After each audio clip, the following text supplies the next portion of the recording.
다사다난했던 2012년도 50여일밖에 남지가 않았습니다. 각 증권사들에서는 앞다퉈서 내년의 증시 전망 등을 내놓고 있는데요.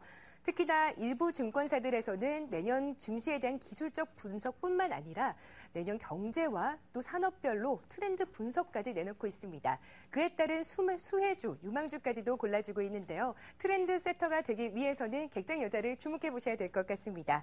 각 증권사에서 꼽고 있는 투자 유망주들 살펴보도록 하겠습니다.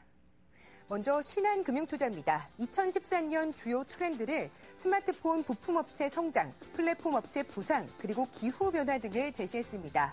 트렌드에 부합하는 유망주로는 파트론과 신양, NHN과 인터파크, 한국사이버결제, 또한 대우인터내셔널을 꼽았습니다. 계속해서 메리츠 종검증권입니다. 내년 저성장 소비 트렌드에 부합할 4가지 카테고리를 제시했는데요. 헬스케어 산업 성장주로는 LG생활과학과 종근당 그리고 오스템 임플란트까지 선정을 했고요. 스파 브랜드 부상주로는 제일모직을 선정했습니다. 렌털 서비스 성장주로는 웅진코웨이와 AJ렌터카 그리고 GS 홈쇼핑을 추천했고요. 편의점 성장주로는 GS 리테일과 CJ를 뽑았습니다. 마지막으로 삼성증권의 내년 트렌드와 유망주 전망입니다. 내년을 주도할 트렌드로 4가지 분야를 제시했는데요. 알뜰 소비 수혜주로는 GS 리테일과 에이블 CNC 그리고 현대 그린푸드를 선정했고 웰빙과 힐링 열풍으로는 영원모약과 휠라코리아, 큐비츠를 선정했습니다. 스마트 모바일 기기 전성시대에 대한 유망주로는 삼성 SDI와 NHN, 위메이드를 각각 선정했습니다. 마지막으로 한류 열풍에 대한 수혜주로는 하나투어와 파라다이스, 동원산업 등을 꼽았습니다. 네, 이렇게 트렌드란 남들이 다 알고 나서 알게 되면 한 발 늦게 됩니다. 남들보다 먼저 시장 트렌드를 읽고 남들보다 먼저 한 발 더 빠른 투자 유망주를 선점해봐야 될 것 같은데요. 객장 여자에서 도와드리도록 하겠습니다. 내년 트렌드에 부합할 만한 투자 유망주들 객장 3곳의 의견부터 먼저 다녀오도록 하겠습니다. 동양증권 금융센터 삼성역 지점 박진희 차장입니다. 제일모직을 선정해 주셨는데요. 경기 회복 시에 의류 부문의 실적이 회복될 것으로 보이고 전자재료 부문의 회복에 따른 실적 개선 또한 기대해 주셨습니다. 메리츠 증권 영동지점 김소원 대리입니다. 한국사이버결제를 추천했는데요. 스마트 기기 확산으로 전자상거래 시장 성장이 가속화될 것이고 모바일 경제시장 동반 성장을 투자 포인트로 꼽았습니다. 마지막으로 우리투자증권 방배 WMC점 김정선 주임입니다. 종근당을 꼽아줬는데요. 미국의 의료개혁 프로그램이 유지되는 모멘텀이 있고 신약 개발과 수출 호조로 호실적이 전망된다는 의견까지 주셨습니다. 이번에는 이분의 의견도 만나보도록 하겠습니다. 우리투자증권 천호지점 이민정 주임입니다. 안녕하세요. 네, 안녕하세요. 네, 계속해서 좀 불황이 지속되고 있는데요. 네. 내년을 좀 주도할 만한 트렌드를 이끌어갈 만한 투자 유망주로는 어떤 종목 선정해 주시나요? 저는 GS 리테일 말씀을 드리고 싶습니다. 예, 2013년 트렌드 중에서 국내 인구구조 변화에 따라서 성장할 수 있는 산업 분야로 저 같은 경우는 헬스케어 산업하고 편의점 사업에 좀 집중을 하고 있는데요. 그중에서 오늘은 GS 리테일 종목을 가지고 왔습니다. GS 리테일 같은 경우는 주 모델은 편의점 사업입니다. GS 리테일 같은 경우는 1, 2인 소규모 가구가 증가하고 있고 그리고 그 불황에 따라서 소규모 구매가 증가하고 있다는 점 그리고 베이비 부머 세대의 은퇴가 점차적으로 증가하면서 편의점 창업이 앞으로도 증가할 수 있다는 점에서 관심 있게 보셔야 될 종목으로 판단하고 있습니다. 지난 11월 2일 날 LG상사가 그 GS 리테일 지분 11.97%를 지분 매각하는 일이 있었는데요. 그 지분 매각에 대한 이슈가 해소되면서 유통 주식 수가 증가하게 됨으로써 앞으로 좀 GS 리테일 입장에서는 2013년에도 좀 어떻게 보면 성장성 측면에서 유효하게 트렌드가 유지가 될 것으로 보고 있습니다.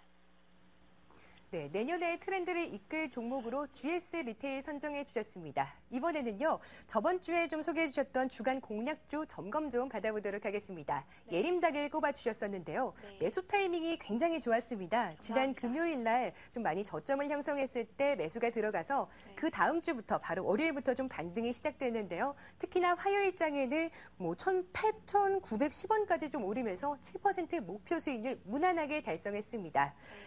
굉장히 축하드립니다. 감사합니다. 네, 오늘장에는 소폭이나마 지금 좀 조정이 나오고 있는데요. 추가적인 대응 전략은 어떻게 세워봐야 될까요?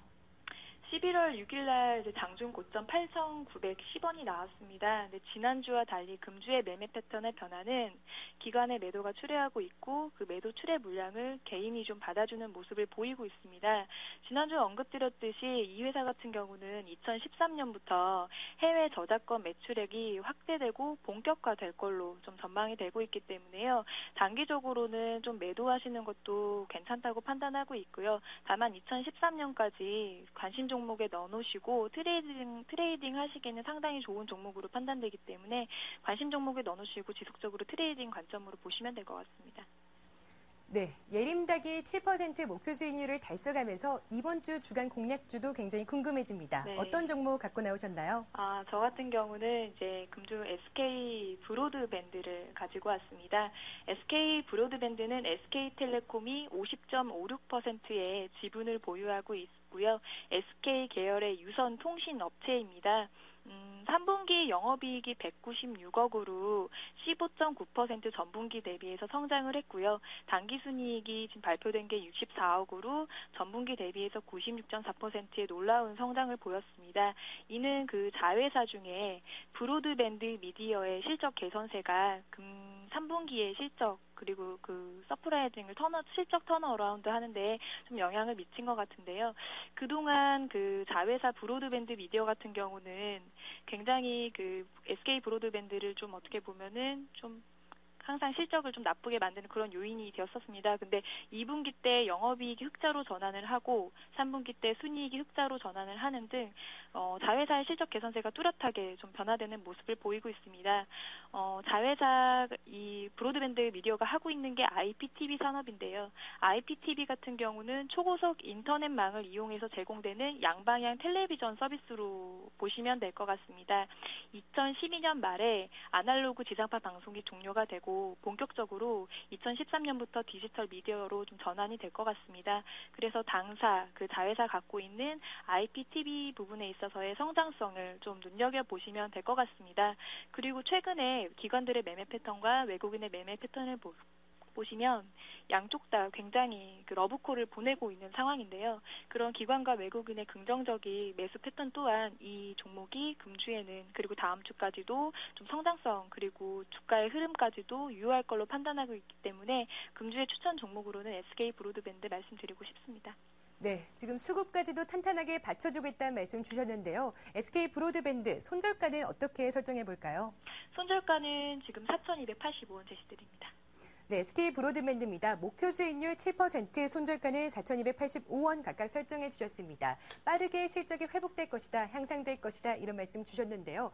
어제장에는 5%대 급등세를 연출을 했습니다. 하지만 오늘장에는 소폭이나마 조정이 나오고 있긴 한데요. 더욱더 견조한 주가 흐름 기대해 보도록 하겠습니다. 오늘장 주간 공략주 우리투자증권의 이민정 주임과 함께했습니다. 말씀 감사합니다. 감사합니다.